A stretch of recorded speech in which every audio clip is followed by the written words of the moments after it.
So I went and saw Captain America Brave New World, or Captain America 4 if you prefer, for its opening weekend. It's hard to really say what my expectations were going into this movie because the Captain America trilogy is my favorite trilogy in the MCU, so that kind of speaks to the expectations I have for a Captain America movie. But just the state of Marvel right now, the kind of ups and downs, the highs and lows, and even just what I heard and saw about this movie behind the scenes didn't really give me a lot of faith in the movie. Even the trailers, like, they weren't bad trailers, but they didn't really get me hyped. They didn't get me excited for this movie. And so I went into this movie with, mid-tier expectations, relatively low expectations. And coming out of the movie, I feel like it was a fun movie. It was pretty good, but it wasn't great. I didn't love it, I didn't hate it, I just kind of liked it. There were things that I really didn't care for, and then there were some things that I really thought they did well. With Brave New World, it really felt like they were trying to imitate the Winter Soldier. They were trying to capture some of that magic that they had back in the day, and I don't really think it worked out the way that they wanted it to. Tonally and, thematically, there were moments that I saw that reminded me of the Winter Soldier, but the movie as a whole doesn't feel like it. As far as the story of Brave New World, I didn't mind the story. I thought the story was good, but the problem with it is that it kind of felt jumpy and choppy, and some pieces didn't fit together in order, in like a sequential order the way that it should. It kind of felt like we were just going here and there at times. And that's not the whole movie. It's just a couple of moments here and there that made me feel that way. And I think a lot of that has to do with just the fact that this movie was reshot to hell. There were crazy reshoots on this movie and behind the scenes issues, and I really think that's what contributed to this movie just feeling kind of off. Whenever I was watching it, I felt like, something just wasn't right. And I think it's just because of that. I think it's because they had to go back and re-implement stuff and take stuff out, cut a lot of stuff out, and then, reshoot more stuff. It feels all over the place. And so that's just how I felt a few times in this movie. It wasn't a whole lot, but there were a few times where it just felt like this happens and then this happens. It's like, oh, this is happening and now this is happening. Instead of us getting from point A to point B, sometimes it just felt like we were at point A and then at point B. And there just wasn't, that progression that we should have in some of the story beats. And speaking of the story, Brave New World's story is basically just a sequel to The Incredible Hulk. It has more story beats crossing over and continuing from The Incredible Hulk than it does any of the Captain America movies or even Falcon and Winter Soldier. And there are still a lot of elements from those things in there. There's a lot continuing from Falcon and Winter Soldier, and there's some from the Captain America movies as well. But the majority of the story is continuing from The Incredible Hulk. And so it just feels really off to do that, make it a Captain America movie, and not even have the Hulk in it, even in like some sort of a minor role. It just feels weird. On top of having what's essentially an Incredible Hulk sequel without the Incredible Hulk, it's just made that much more strange by having Harrison Ford play Thaddeus Ross. Obviously, what can you do? You have an actor in William Hurt who unfortunately passed away. You've got to recast him if this movie's going to happen at all. And Harrison Ford's a great actor. I didn't mind him in this movie. I thought he did a great job and put on a great performance. But still, it's just that much more strange of, this sort of mashup movie between Captain America and the Hulk, and having a new actor stand in for one of your main characters. And with all these storylines from the Incredible Hulk coming back into play, we brought back Samuel Stearns, aka Mr. Blue, aka the leader, to be the villain of this movie. And that just reinforces my opinion that this should have been an Incredible Hulk sequel or a new Hulk movie of some kind without it being a Captain America movie. I think that those two things could go together, they just don't go together perfectly in this instance. And to be honest, I'm not even the biggest fan of what they did with the leader in this movie. I think that his story could have been done a little bit better, albeit it wasn't bad, but he's one of the people that I think suffered from the reshoots and the choppiness of the story at times. His story kind of just feels a little bit off to me, like there's something missing, or we could have had a little bit of, something different, a little bit of something extra that just wasn't there. but maybe that's just me feeling that way. But my main gripe with the leader is his design. It feels like they went for a more realistic, sort of grounded design, and I know that, it's still not very realistic and grounded, but more realistic and grounded than it would be otherwise if they went comic accurate. But I think they should have just went comic accurate. Like, there's no reason to make him just look disgusting. You could have made him look comic accurate. I know you wanted to mimic the Winter Soldier with this grounded and dark and real theme, but the problem is you have a Red Hulk in this movie, so who cares? Just make it comic accurate at that point. Do one or the other. Make it realistic or make it not. Some of the fight scenes and action sequences in this movie I thought were really well done, and I didn't really have any problem with them, and I enjoyed them. But there were other fights and action sequences that I just didn't really care for in this movie. Sam's first fight with the mini-boss guy from the Serpent Society, I didn't really care for that fight very much. I liked it, but it just wasn't that great because it felt a little choppy. It felt a little kind of like, I don't know. I just didn't really care for that fight very much. And also, I know a lot of people really love the sequence when they're flying and trying to ward off the fighter jets and stop the missiles and stuff. I don't know what it is about that scene. I didn't dislike it, but I really don't feel as strongly about it as seemingly everybody else does. And so I don't know, maybe that's just me. If I had to guess why that scene doesn't stick with me the same way it sticks with other people, it's because they tried to do a lot of tension, but I knew that there wasn't gonna be any danger. Because I knew they weren't gonna kill Torres, even though he got, knocked out of the sky. I knew he was gonna be fine. They weren't gonna do that to him. And also, I knew we weren't gonna get the Red Hulk in that scene because they spoiled it in the trailer when they had the Red Hulk out for the first time at the White House. And so they kind of just ruined that for me. And I'll get to that in just a little bit. But as far as the other action sequences go, I also wasn't the biggest fan of Sam, Captain America versus the Red Hulk.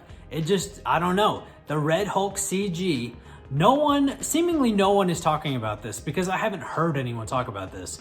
The Red Hulk CGI looked very cartoonish to me, very video gamey, and like it wasn't done. And I don't know if I'm the only one who noticed. I'm starting to think maybe I'm crazy because no one else has mentioned it, but I felt like it didn't look complete. As a matter of fact, I've heard other people say that it looked good, and I feel like I'm going insane.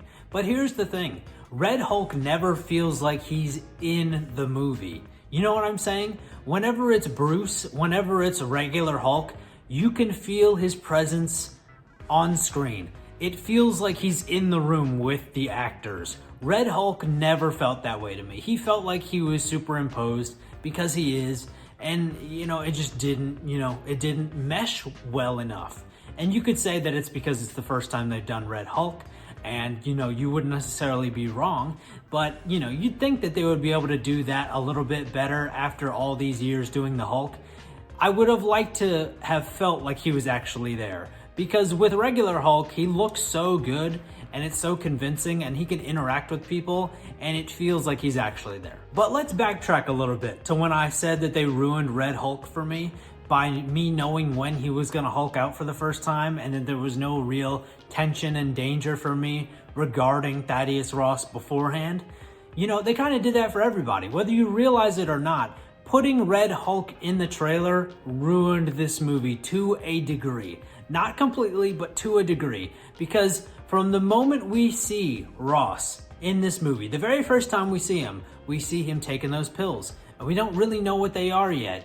But the problem is, we know he's gonna Red Hulk out at some point in this movie when he's at the White House, which is at the very end of the movie. So all throughout the movie, there should be this tension of oh, what's going on with them?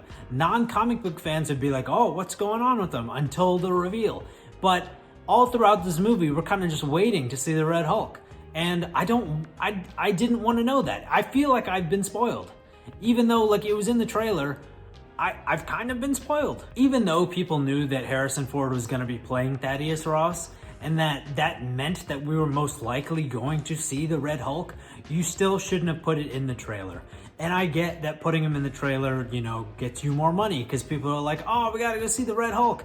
But it would have been so much better to not know, because at the very least, We could have known Red Hulk was going to be in there, but not know when we'd see him. And that would have made it so much better because there would have been real tension and real potential danger in that scene whenever they're over the Indian Ocean. But now that I'm done talking about all the things about this movie that I didn't really care for, this movie did give us some great things as well. Like I said earlier, some of the action sequences and some of the fights I really did enjoy. Like I enjoyed Sam's fight against Sidewinder whenever he doesn't have his gear with him. I really enjoyed that fight. I don't know why, it wasn't very long, it wasn't very, complicated, but I enjoyed that fight. The assassination attempt on President Ross was one of my favorite scenes of the whole movie, because that's when the tension feels palpable, and you don't really know what's going to happen from a story point yet, and then everyone just gets up and starts shooting, and then it's a whole frenzy, and I really do enjoy that. And then you have, Isaiah Bradley like running from the scene, and it's a whole manhunt for a minute. And you still, even when you catch them, you still don't really know what's going on. I really enjoyed that part of the movie. This movie finally acknowledged the giant celestial sticking out of the Indian Ocean. No one really acknowledged that. It wasn't really referenced very much in any other Marvel projects until now. But now we're finally putting it at the forefront like it's an important big thing, because it should have been. It's been years since that happened and we kind of just forgot about it a little bit. And with the acknowledgement of that celestial comes an added bonus of introducing adamantium to the MCU. And as we know, that's going to be in Wolverine at some point and in other characters presumably, and probably going to be in some other storylines down the line. Where we go from here, who knows, but we finally have it, and we finally have that celestial back and acknowledged. So we're kind of on track moving forward from some of these projects that kind of just felt like we forgot about. I think that this movie has some great performances, to be honest. I really liked Anthony Mackie in this movie. Obviously he's not new to this role, but I did enjoy getting to see him star in his own movie. I think he did a good job. Like I said earlier, it's really weird for me to think of Harrison Ford as Thunderbolt Ross when William Hurt was Thunderbolt Ross for many years. And so it does feel a little bit weird, but I think that Harrison Ford did put on a good performance and he did a good job with what he had to work with.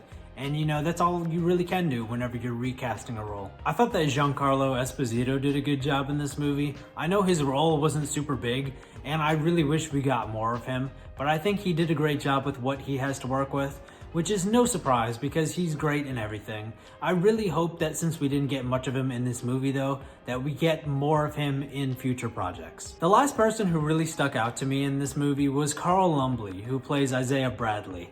But that's really no surprise because he was a standout in Falcon and Winter Soldier, and honestly he's great in everything I've ever seen him in, so it's really just the status quo for him because the status quo is an amazing performance. In the case of Captain America Brave New World, I really am split on how I feel about this movie because there's some things I really like and some things I really don't care for, and so I end up just somewhere in the middle.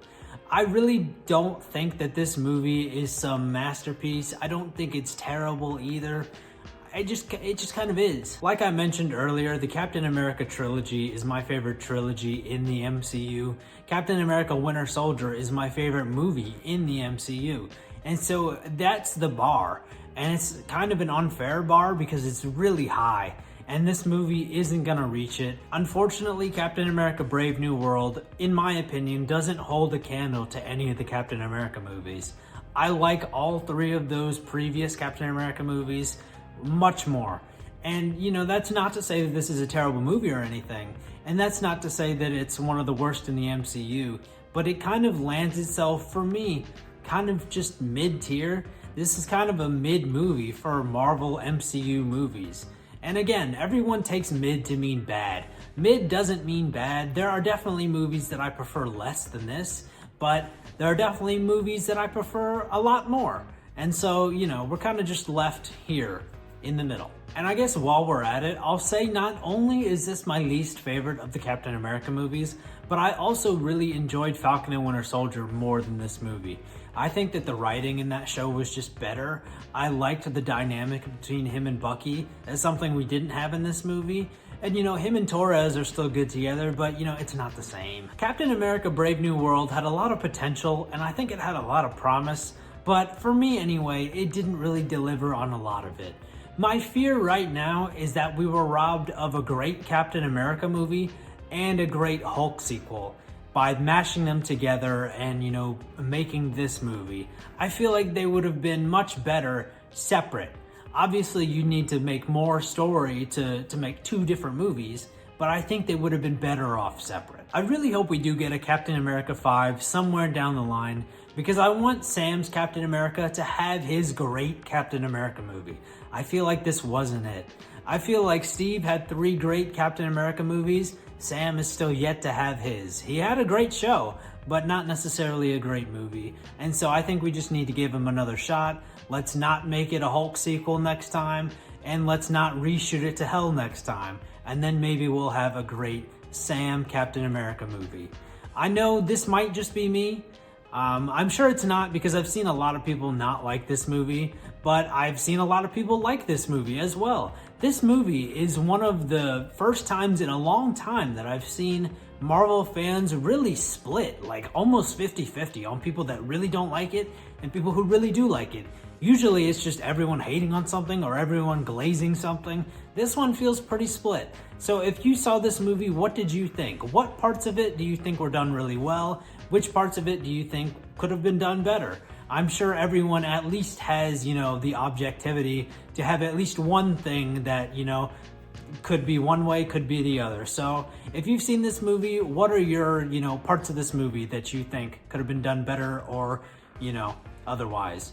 But if you want to help me out here on YouTube, liking this video, commenting on this video, subscribing to the channel, checking out some of my other videos, those all help me grow the YouTube channel. I feel like I'm rambling. I probably should have cut in between here, but we're just going to close this out. Until next time, bye.